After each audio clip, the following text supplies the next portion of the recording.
हम में से कई लोग आज भी यह मानते हैं कि भारतीय समाज में समय समय पर होने वाले उथल पुथल में किसानों की कोई सार्थक भूमिका नहीं थी। पर यह बिल्कुल गलत है, क्योंकि भारत के स्वाधीनता आंदोलन में जिन लोगों ने मुख्य रूप से अपनी उपस्थिति दर्ज कराई थी, उनमें आदिवासियों, जनजातियों और किसानों का अहम योगदान रहा है। और साल 1857 के असफल संग्राम के बाद विरोध का मोर्चा किसानों ने ही संभाला था, क्योंकि अंग्रेजों और देशी रियासतों के सबसे बड़े आंदोलन किसानों के शोषण से उपजे थे। वास्तव में जितने भी किसान आंदोलन हुए, उनमें ज्यादातर आंदोलन अंग्रेजों के खिलाफ हुए थे। और उस समय के समाचार पत्रों में भी किसानों के शोषण, सरकारी अधिकारियों की ज्यादती, पक्षपातपूर्ण व्यवहार और किसानों के संघर्ष को प्रमुखता से प्रकाशित किया है।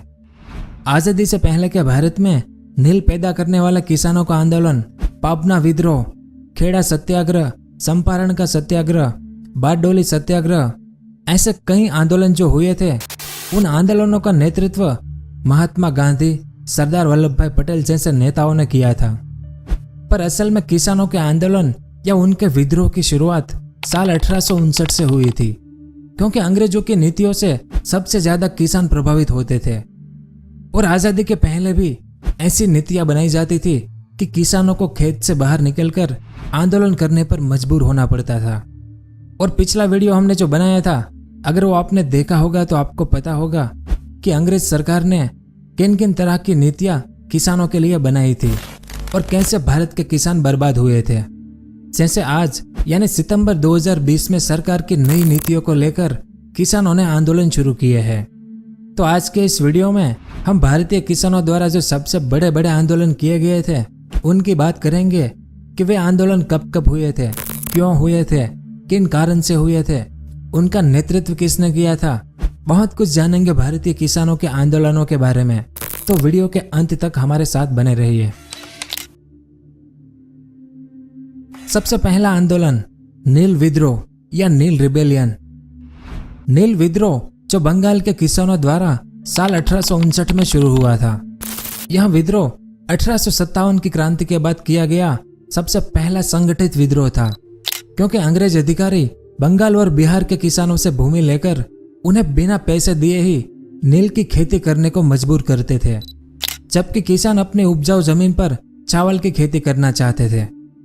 इस विद्रोह की शुरुआत में नदिया जिले के किसानों ने 1859 के फरवरी और मार्च महीने में नील का एक भी बीज बोने से मना कर दिया। यह आंदोलन पूरी तरह से अहिंसक था और इसमें भारत के हिंदू और मुसलमान दोनों ने बराबर का हिस्सा लिया, क्योंकि आजादी से पहले का बंगाल यानी आज का बांग्लादेश भी उसमें शामिल था। लेकिन नील की खेती करने से इनकार करने वाले किसानों को नील बागान मालिकों के दमन चक्र का सामना करना पड़ता था। इसीलिए साल 1859 में उत्पीड़ित किसानों ने अपने खेतों में नील न उगाने का निर्णय लेकर बागान मालिकों के विरुद्ध विद्रोह शुरू कर दिया। नील विद्रोह की पहली घटना बंगाल के नदिया जिला में स्थित गोविंदपुर गांव में सितंबर 1859 में हुई। स्थानीय नेता दिगंबर विश्वास और विष्णु विश्वास के नेतृत्व में किसानों ने नील की खेती बंद कर दी और 1860 आते आते यह नील आंदोलन नदिया, पावना, खुलना, ढाका, मालदा, दिनाजपुर जैसे कई इलाकों में फैल गया। और किसानों की एकजुटता के कारण बंगाल में 1860 तक सभी नील कारखाने बंद हो गए। नील विद्रोह को बंगाल के बुद्धिजीवियों, प्रचार माध्यमों, धर्म प्रचारकों और कहीं कहीं छोटे जमींदारों और महाजनों का भी सहयोग प्राप्त हुआ था। बंगाल के बुद्धिजीवी वर्ग ने अखबारों में अपने लेख द्वारा तथा जनसभाओं के माध्यम से विद्रोह के प्रति अपने समर्थन को व्यक्त किया। इसमें हरिश्चंद्र मुखर्जी की विशेष भूमिका रही थी और नील बागान मालिकों के अत्याचार का खुला चित्रण दीनबंधु मित्र ने अपने नाटक नील दर्पण में किया है। 1860 में नील आयोग के सुझाव पर जारी की गई सरकारी अधिसूचना, जिसमें उल्लेख था कि किसानों को नील की खेती करने के लिए बाध्य नहीं किया जाए तथा यह सुनिश्चित किया जाए कि सभी प्रकार के विवादों का निपटारा कानूनी तरीके से किया जाए। इस विद्रोह या आंदोलन के सफल होने के पीछे एक महत्वपूर्ण कारण था किसानों में अनुशासन, एकता, संगठन और सहयोग की भावना। और नील विद्रोह भारतीय किसानों का पहला सफल विद्रोह था, क्योंकि बाद में भारत के स्वाधीनता संग्राम में यह सफलता की प्रेरणा बन गई थी। इसके बाद दूसरा दक्कन विद्रोह।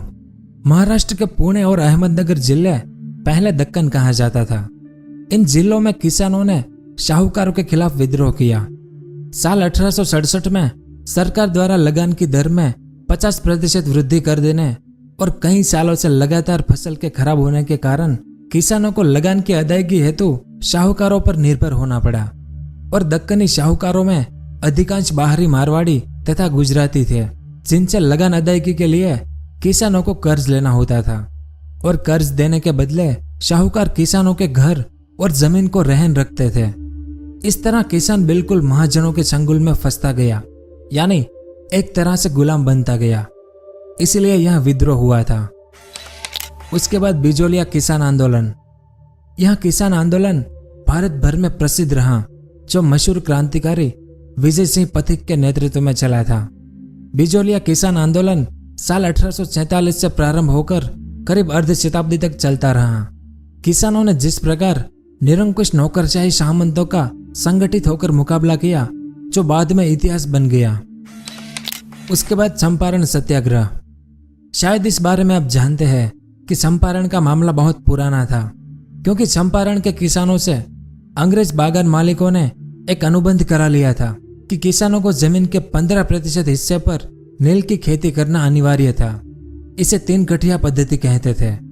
इसलिए चंपारण सत्याग्रह शुरू हुआ।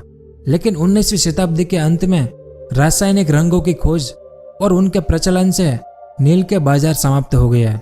नील बागान के मालिकों ने अपने कारखाने बंद कर दिए और किसानों की नील की खेती से छुटकारा पाने की इच्छा भी पूरी हो गई। उसके बाद पवना विद्रोह। पावना, जो पटसन की खेती में प्रसिद्ध था, यहाँ के 50% से अधिक किसानों को 1850 के अधिनियम 10 के तहत जमीन पर कब्जे का अधिकार और कुछ सीमा तक लगान में वृद्धि के लिए संरक्षण प्राप्त था। लेकिन पावना के किसानों को अधिनियम 10 के द्वारा मिली सुविधाओं के बावजूद भी जमींदारों के शोषण का शिकार होना पड़ता था, क्योंकि 1793 से लेकर 1882 के बीच इन किसानों की लगान में 7 गुना बढ़ोतरी हुई और जमीन की नाप खोज के छोटे मोटे प्रयोग जैसी ज्यादतियों का किसानों को सामना करना पड़ता था। यानी जमींदार के अत्याचार के विरुद्ध 1873 में पावना जिले के यूसुफशाही परगम में एक किसान संघ की स्थापना हुई।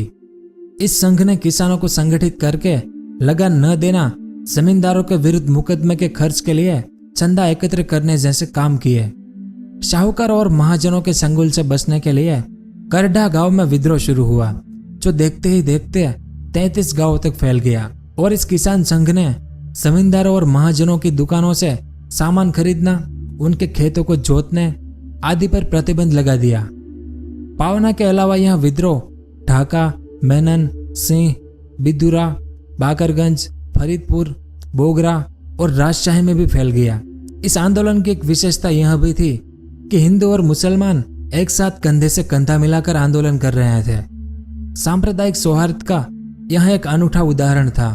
और इस आंदोलन के कारण आयोग की सिफारिश पर सरकार द्वारा पारित कृषक राहत अधिनियम 1873 व्यवस्था दी गई कि किसानों की जमीनों को अब जब्त नहीं किया जाएगा।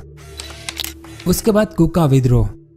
कृषि संबंधी समस्याओं के खिलाफ अंग्रेज सरकार से लड़ने के लिए बनाए गए इस संगठन के संस्थापक भगत जवाहरलाल थे।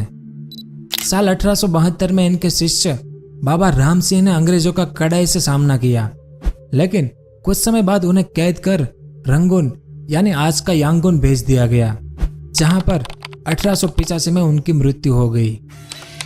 उसके बाद मोपला विद्रोह। केरल के मालाबार में मोपला किसानों द्वारा साल 1920 में विद्रोह किया गया।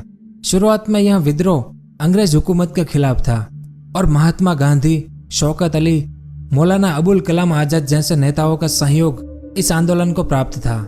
इस आंदोलन के मुख्य नेता के रूप में अली मुल्सियार थे, लेकिन अंग्रेजों की साजिश के कारण यह आंदोलन बाद में हिंदू मुसलमानों के बीच सांप्रदायिक आंदोलन बन गया और जल्द ही इस आंदोलन को कुचल दिया गया। उसके बाद तेभागा आंदोलन। किसान आंदोलनों में साल 1946 का बंगाल का तेभागा आंदोलन सर्वाधिक सशक्त आंदोलन था, जिसमें किसानों ने फ्लाइट कमीशन की सिफारिश के अनुरूप लगान की दर घटाकर 1/3 करने के लिए संघर्ष शुरू किया था। बंगाल का तेभागा आंदोलन फसल का 2/3 हिस्सा उत्पीड़ित बटाईदार किसानों को दिलाने के लिए किया गया था। यह बंगाल के 28 में से 15 जिलों में फैला था, विशेषकर उत्तरी और तटवर्ती सुंदरवन क्षेत्रों में। किसान सभा के आह्वान पर लड़े गए इस आंदोलन में लगभग 50 लाख किसानों ने भाग लिया था और इससे खेतीहर मजदूरों का भी व्यापक समर्थन प्राप्त हुआ था। उसके बाद खेड़ा सत्याग्रह। चंपारण के बाद गांधी जी ने साल 1918 में खेड़ा किसानों की समस्या को लेकर आंदोलन शुरू किया।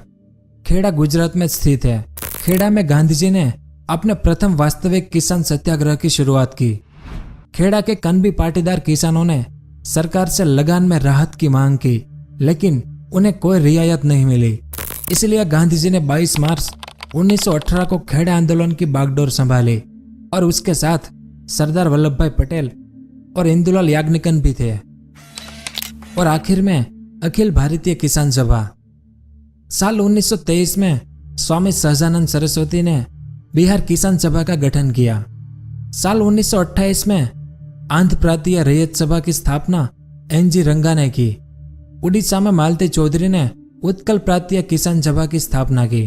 बंगाल में टेनेसी एक्ट को लेकर साल 1929 में कृषक प्रजा पार्टी की स्थापना हुई। अप्रैल 1935 में संयुक्त प्रांत में किसान संघ की स्थापना हुई। और ऐसे ही पूरे देश में किसानों को लेकर जितने भी संगठन बने थे, उन सभी को मिलाकर एन.जी. रंगा और अन्य किसान नेताओं ने अखिल भारतीय किसान संगठन बनाया, इस उम्मीद में कि किसानों का कुछ भला होगा। लेकिन आजादी के बाद भी हमारे देश का किसान उसी हालत में है जिस हालत में हमारे पुरखे थे। तो यह सब कुछ था भारतीय किसान आंदोलन के बारे में। उम्मीद है कि आपको कुछ जानने को मिला होगा। अगर वीडियो पसंद आया हो तो लाइक और शेयर जरूर करें। धन्यवाद। अगर आपको इस तरह के इंफॉर्मेटिव वीडियो देखना पसंद है तो हमारे इस चैनल को सब्सक्राइब करें और हमारी नई वीडियो सबसे पहले देखने के लिए इस बेल आइकन को भी जरूर दबाएं।